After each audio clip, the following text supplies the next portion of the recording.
You know what I find mighty funny? That the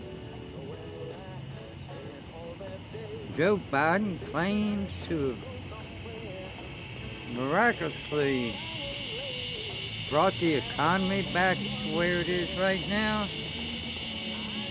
It's rebound, he calls it. I tell you what, Mr. Phone's back here behind me, right there.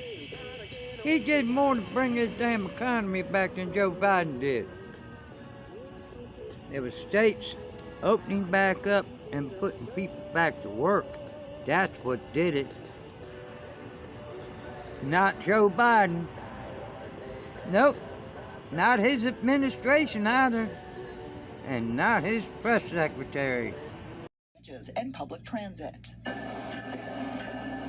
After that, Senate Democrats intend to bring up a much larger human infrastructure deal. The massive bill delivers on dozens of Democratic priorities, including universal preschool, tuition-free community college, a civilian climate corps, expanding Medicare, and changing immigration laws. He's moving directly to the $3.5 trillion package. He wants to light that fuse and then leave for vacation. Democrats think they'll have the votes for passage. There may be some tweaks here and there between now and final passage of the budget reconciliation package, but highly confident Democrats will stand united. But so far, Republicans are united against it. The bill would be paid for in part with higher taxes on corporations and doubling the tax rate for the wealthiest Americans on their investment income. Trillions more borrowing and trillions more spending when inflation is already sticking American families with higher costs.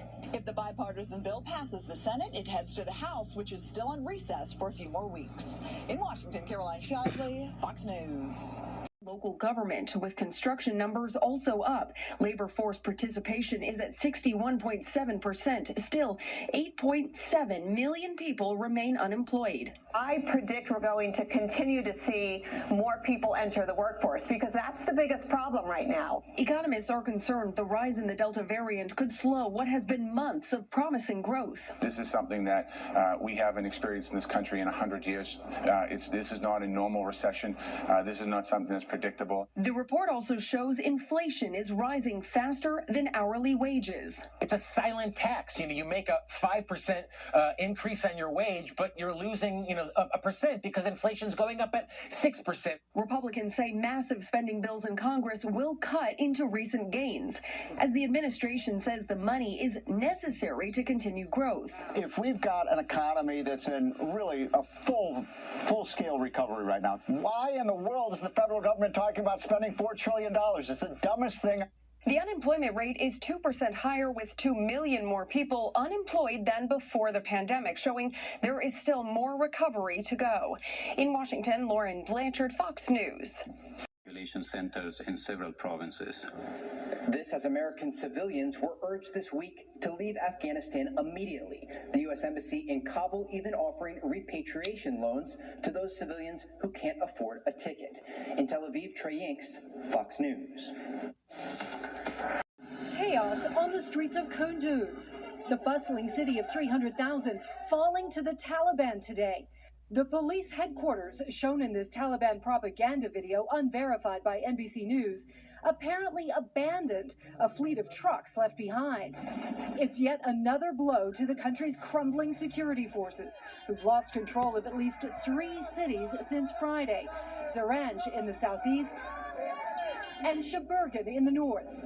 The speed of the Taliban advance as U.S. troops withdraw ahead of the September deadline has shocked the West. The war in Afghanistan has entered a new, deadlier, and more destructive phase.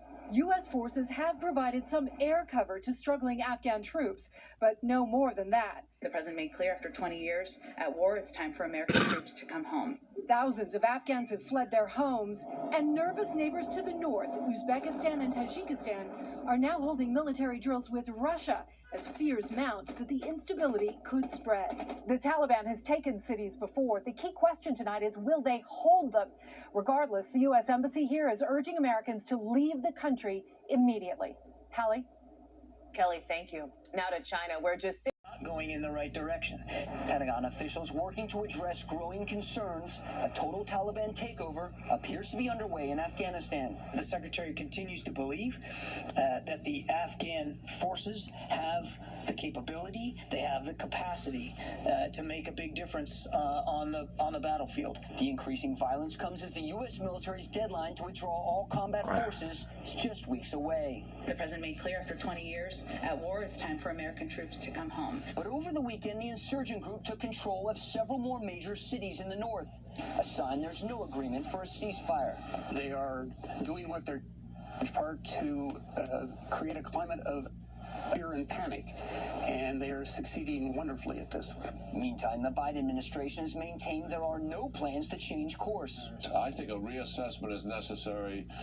If mistakes were made, admit them, the American people can deal with that, and let's get on in making certain that we don't see an Afghan government who we've been aligned with for 20 years, we don't see that collapse right before our eyes, and the bloody situation that would incur. On Capitol Hill, frustration mounting.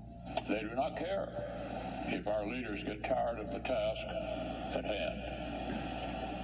And this is not what victory looks like. A spokesman for the Taliban related specialty tags in Georgia, but none that show how civilians can help support our troops. Until now. Huge excitement just to have those little things. Support Our Troops is a nonprofit known for providing troops serving overseas and in the U.S. with care packages. Providing any of the stuff that they need to make them feel more at home, whether it's a favorite snack, magazine, types of t-shirts. Butler's dad was in the Vietnam War. His uncle served 23 years in the military. He understands how important it is for troops to feel the support from others while they're serving our country. I feel like it's my duty to do whatever I can to show them that there are people that care and support them all the time. More than 2 years ago, Butler went to State Representative Matt Gamble to see how he could get Support Our Troops specialty license plates in Georgia. Butler already had an idea for the design. So we basically designed the American flag to go behind the Georgia name. And in May, Governor Kemp signed the bill into law. Now people can visually show their support by driving around with this tag, as well as financially help support our troops. The specialty tag comes with an annual $35 fee. $10 of that goes directly to support our troops. And it doesn't sound like a lot, but when you get 2,000 people purchasing a tag, that money comes in every year. 20 other states. The apocalypse.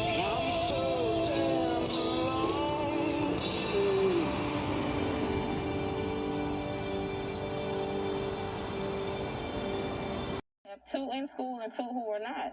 And every day when they come home, I'm always nervous. I give them orange juice, elderberry, I give them hand sanitizers, and, all those kind of things to safeguard them. On the other side of the issue, parents gathered outside of the school board meeting furious about the change. In Fulton County over the weekend, parents gathered at Milton High School to express their displeasure with the mask mandate there. Similar protests have popped up in Gwinnett County and in Douglas County in recent weeks. That is insulting to every parent, period, okay?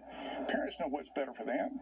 If you want your kid to wear a mask, wear a mask. Across Georgia, more than 42% of schools now require kids to wear masks. That's about 734,000. Recently went viral on social media. Thomas says she noticed the man walking barefoot and gave him the items. She had no idea that someone was recording her at the time.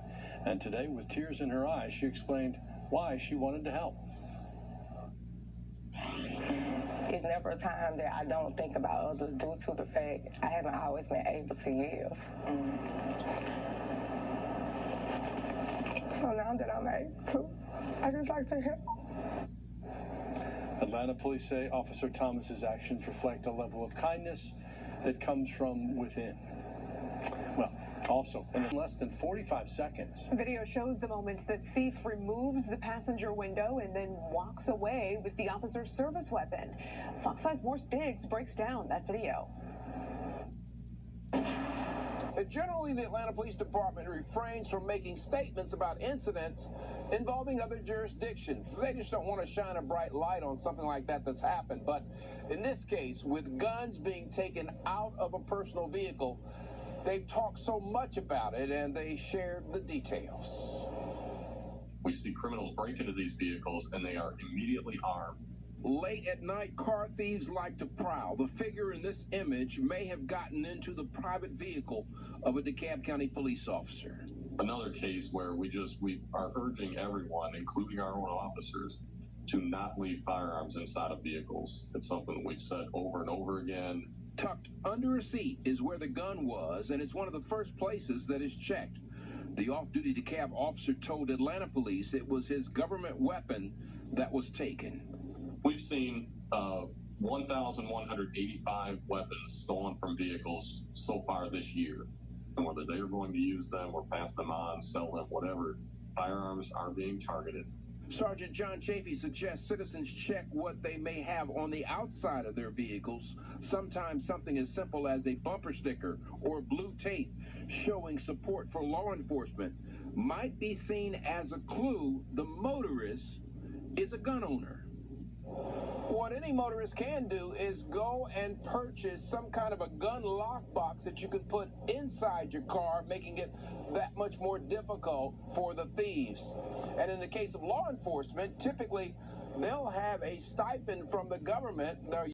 Marta tells us the car ran a red light right into the path of the bus. People who saw it say they were stunned. You know, we're all just going crazy, and like people are like running down the road and chasing them and like waving, going crazy, and the bus just ain't stopping, just keeps going, and we're like, oh my God. Marta says there were no passengers on the bus, and the driver of the vehicle was injured, but the driver of the bus was injured, but the woman in the car was taken to the hospital. Protesters outside a television station in London this morning. Wait until you hear what it was all about. Then trapped in an elevator. And in Afghanistan, I'm Lucas Tomlinson at the Pentagon. I'll have the details coming up.